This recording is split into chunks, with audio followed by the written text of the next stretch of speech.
Mike Brewer, thank you very much for joining us on Road and Race. It's an absolute pleasure.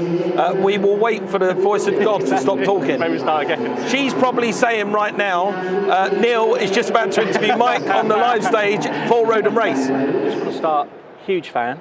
Thank you. I've probably watched every episode of Wheeler Dealers at least 3 times.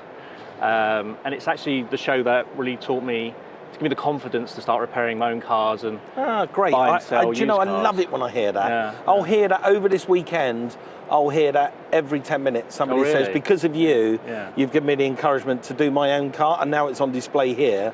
And, you can keep the money, the celebrity, all the rest of it. Just for that moment alone, it's all worth it. Right, yeah. 'Cause it really demystified how complicated it was, because I was assumed it really, really difficult. But when you break it down into the small little steps, it's quite achievable. Yeah, well, I invented the car genre of television in 1997 That's what I hear. on a show called Deals and Wheels, which was on Channel 4. It was the very first I've time seen it, anyone yeah, had seen a car show. There was no other car show other than Top Gear, which was all new cars. Nobody had ever shown you how to buy a car, fix it up and sell it. And I started doing that in 1997. There was no other show in the world that was doing that. Wow. And I invented that genre. And when I started to write the shows in the early years, I always wanted to demystify it. My dad made car restoration for me very, very simple, very much like a Peter and Jane book. When I was a 10-year-old, my dad would say, take the number 14 out the box and look for the nut that's 14 and undo it. And it was very methodical the way my dad taught me. And that's the lessons that I wanted to put in Wheeler Dealers. So every time I write the shows up, now, today with Ant, when we're writing the shows up, we're always trying to break it down into really simple parts so everyone can understand it. I mean, I've just watched the most recent episode, which is the E46 M3 episode. Yeah, I love that. That's one of my favourite ever shows, because it's got the perfect blend of repairing a common fault plus doing a modification which you wouldn't normally think about. Yeah, well, it's got 3 blends, actually. It's a common fault, it's a really good modification, and it increases the value of the car. Yes. So everyone wants a stick M3 BMW. Not many people want the flippy-flappy paddle SMG anymore. And when they do get tired, they get tired. But not a lot of people know that laying underneath all that nonsense is a fully fledged 6-speed manual gearbox. So all you've got to do is unpack all that stuff and do a little bit of adaptation to the bell housing to get another oil feed in, and you can convert your car into a car that's worth 20 to 30% more money. Wow. Could you talk about how that kind of show comes together and the research behind it? Because obviously you have to plan what you're going to do with the car. So can you talk about how you pick that car and what you plan to do with it? It's all me. Yeah. It always has been. It starts off with my lists. So I build up lists of cars, and I have done since I've been making television shows. Cars that I desire, cars that I want to do, or cars that I feel that are important now. So, for instance, the M3 BMW wouldn't have been that important back in 1997 or 2006. It would have been that important. But now it is. It's become an important car to talk about. So I build up these lists of cars, which ebbs and flows and changes every year. And once I get those cars, there are a set number of common faults that those cars are going to have. So take, for instance, that SMG. The Vanos, Vanos bearing, or the IMS bearing on a 996 Porsche. I love that one as well. It's a really good example. So there's a common set of problems. And I can't go and make an international television show without tackling that common problem. So the people that own those cars, or the user groups, or the car clubs that own those cars, appreciate the fact that we've addressed their common problem. So that's number one, and that will be the big meaty job. And then I look at the other jobs in terms of succession. So lots of cars have maybe one problem and a major problem and 3 minor problems, and I will always try to address those. I listen really loudly to the car community, to what the audience are telling me and what they want, and that's how I write the shows up. Okay. And I've been writing the shows up like that for many, many years. I don't have a great big research team. I don't have a big team of people around me. No. It's me and a couple of guys in the office. And once I choose the car, and I know what the main faults are with those cars. A couple of guys that work me, a couple of associate producers, will just start to bear down what those jobs entail, and are they realistic? Can we do them? Can we do them in the time that we've got to make the show? And that's how basically the show gets written. These days, because I've got Ant in the workshop, Ant is a prolific car builder. He takes over, or he's taken some of the stress away in terms of me trying to describe the job to the audience. So in the past, it was down to us and me to actually describe the work that we were doing on the car. And make it in a way that the audience can understand. Yeah. But Ant's doing that on his own. He's very good at doing that. So he's taken away some of the stress of that for me, which is it's made the show better. Did you know Ant at all before? Yeah, I've known Ant for about before. We've been working together now for getting on for 2.5 years, and we'd known each other about 5 years previous to that. We actually met here at the NEC. He's got a car company called Avanta, where he was building sort of these Aston Martin style Barchettas and coupe cars for his car company very successfully. He's got art in museums over the world. So I've known of Ant, and then I got to meet him here. And we bonded very quickly over our love of cars. You know, like me and you, we will bond over our love of cars. Exactly. And me and Ant just had the same ethos about education and about what we wanted to impart, and he was a perfect fit for me when I needed somebody, you know, to step into what was Ed China's shoes. I needed somebody that knew what he was doing, could talk to an audience, and was a really good a mechanic. You know, somebody that could do the nuts and bolts of mechanicking, like fabrication or changing discs and pads, the ordinary stuff. And Ant's just brilliant at everything. Yeah, no, Ant is really good actually. I really enjoy watching him. Any cars or you wanted to really make happen on wheeler dealers but just couldn't for logistics or price? Or there's been so many. I mean, so many. I still haven't done a Renault 5 GT Turbo. Right. Can't find a good enough one. Really? You know, they're just rotten. Or, you know, we get 10 days to make a show. 10 days to fully restore a car. And it seems ludicrous, but we do 27 shows a year. If you work that and put that into a calendar, it means that I don't get any holiday. I work 7 days a week. Wow. We work from 6 o'clock in the morning, sometimes till midnight, often. Wow. Sometimes I've even slept in the car in the workshop. I have, because we just haven't got time. So it's a full-time job? It's a full-time job. And now I'm making 3 shows. I'm making 3 series for Discovery Channel, global series.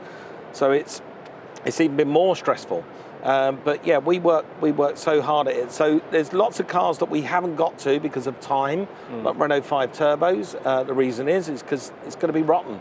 You know, we're going to have to pull a lot of that car apart, repair panels, and we can't do that in 10 days. You just can't do it. So it sort of gets pushed and pushed and pushed. Is there an option to push it into 2 episodes maybe? No, I just keep going until I find one that won't be rotten.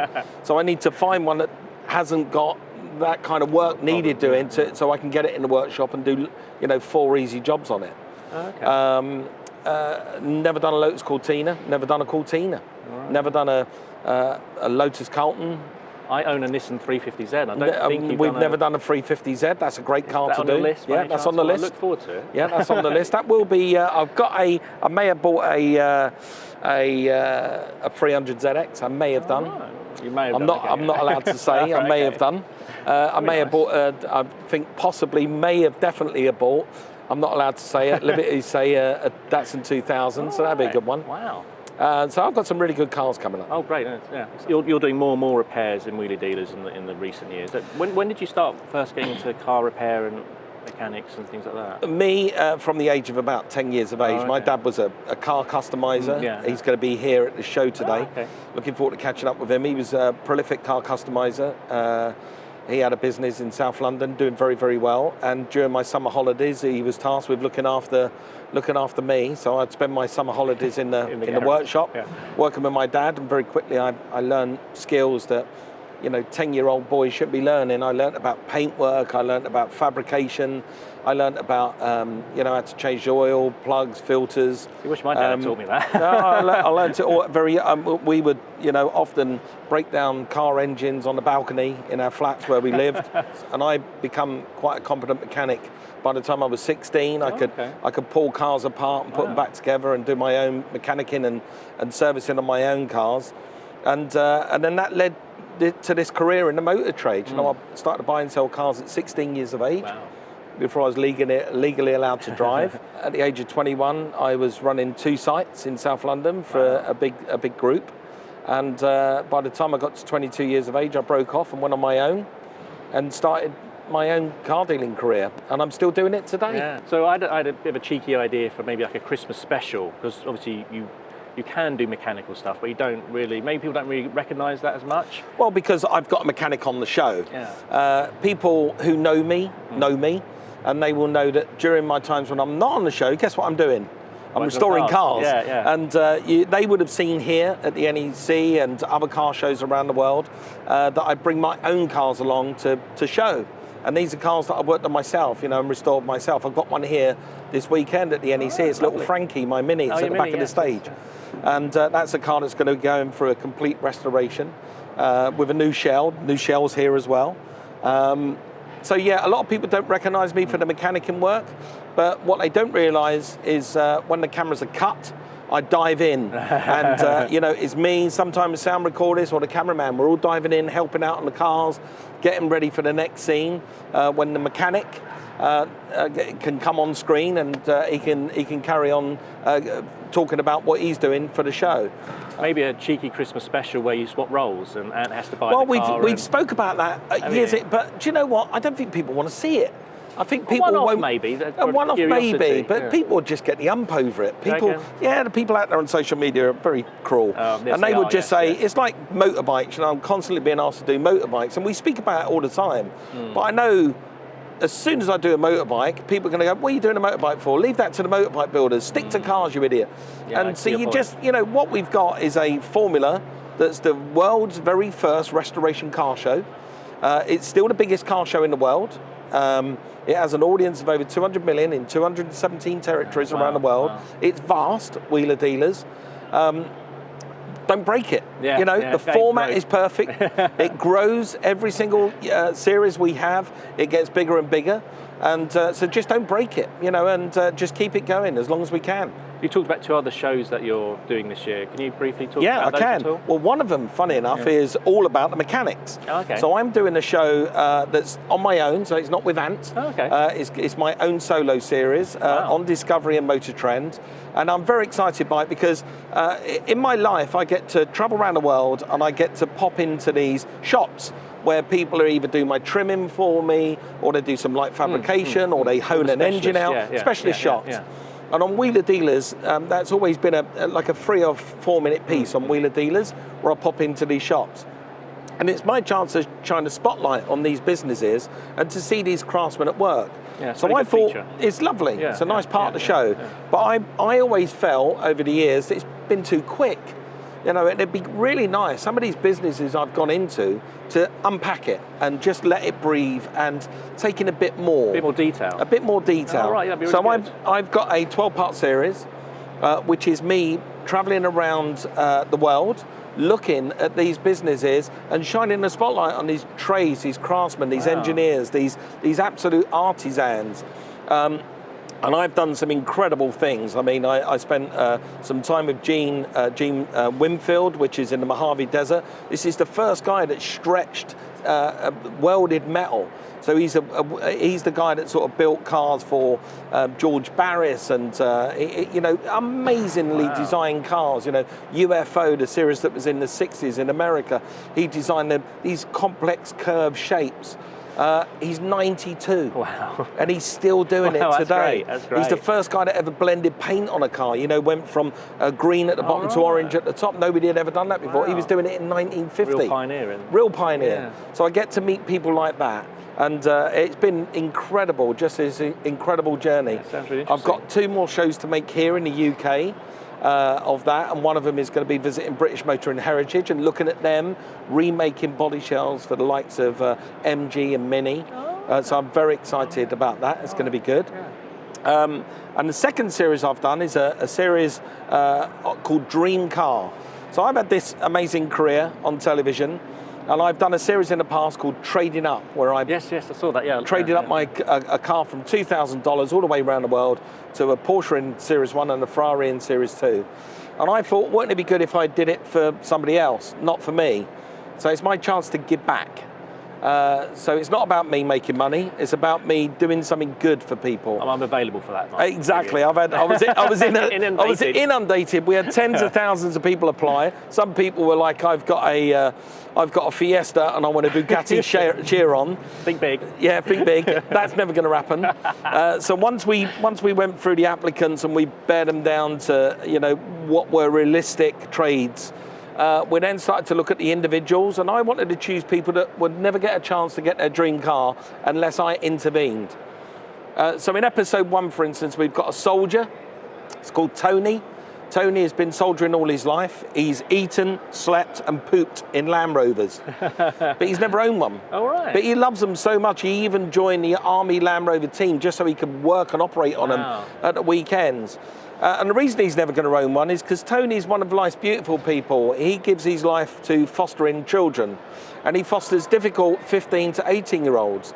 And to do that, he's had to convert a room, his garage at his house, he's had to convert to a room, and he spends his money doing that. Wow. So Tony is never going to get his dream Land Rover. Yeah. He wants a Series 2A. So that's where I step in. He gives me £1,000 worth of Mini 1. That's hopeless, this little car, hanging on all 4 corners. And he wants a Series 2A Land Rover, the most popular and sought after Land Rover in the market at the moment. And to get there is a challenge, for me to get there is a challenge. And I have to think outside the box. There's parts in that show where I actually buy a horse box and turn it into a Prosecco bar. I'll do anything, literally outside the box. Wow. I'll do anything in the pursuit to make this man's dreams come true. Are you tempted to write an autobiography at all? I am, very much so. I've been asked several times to write an autobiography. It'd be a very interesting story because I've done all kinds of things from being on the front line in Afghanistan with the British troops to restoring cars, lots of work in terms of, I'm prolific in terms of the charity world. A lot of people don't know that. No. I've got some very interesting stories. I've done most things that a boy would want to do in their lives other than flying to space. But I have been invited by NASA next month to go and drive the Mars rover. Wow. So I'm almost there as well. So I've sort of done everything. I've flown in the Tornado jets, I've fired cannons, I've driven every kind of vehicle going. I've had an amazing experience. So yeah, my autobiography would be good. There'd be some painful stuff in my autobiography. There's some real deep pain in there as well. People that you think you can trust, that you can't trust. I've had money, extensively stolen from us by people you think you can trust. My heart's been broken through that. So yeah, I think at some point in my future, I will write an autobiography. I don't know, buy it. I don't know. I'd buy it. Yeah, that's sure one. A lot of people would buy it. Yeah, that's one. I'll tell one. I'll be writing it for you. Exactly, mate. Yeah, maybe people are just not ready for my story yet, but maybe one day I'll get around to it. Right, great. That's been a car wheeler dealers that in truth you're not really being a fan of, but having spent time with it, it's completely turned your perception the other way? Loads, actually. I would say loads. I mean, there's been cars that I was a fan of and they've been completely ruined. The AMC Pacer was one of them. Yeah. I was sort of a fan of that car because of its quirkiness and its oddity, different sized doors. Ed wrapped it and ruined it. And he'd be the first to admit that. I'm not being nasty. The guy would be the first to admit he ruined the car. So it's sort of, I hate him now because of that. I hate him. But I love that car. It was a really good car. I wasn't a massive fan of... wasn't a huge fan of the DeLorean until we'd done one on Wheeler Dealers, and then I became a massive fan of it because it was such a nostalgia thing for our generation. Yeah, but it was because it had really sold out. It was a car that was really sold out. Everyone knew it because of the film, not because of what it was. Okay. And I didn't really like it until I owned one on Wheeler Dealers, and then I managed to fall in love with it. And there's been some others. It's hard to pull them out the top of my head. Beetles, Volkswagen Beetles. Never really a huge fan of Volkswagen Beetles. Ed was, I guess. Ed was, and so I wanted to put one on the show for Ed. And obviously, Ed convinced me to fall in love with it, and I did. Now I love Volkswagen Beetles, so much so I've got an extensive Porsche collection, which are sort of glorified Beetles, if you like. So you've got a new book of zine coming out? I have, yeah. This is the third one. This one is my classic car. One I've done supercars and used cars, and this one is classic cars.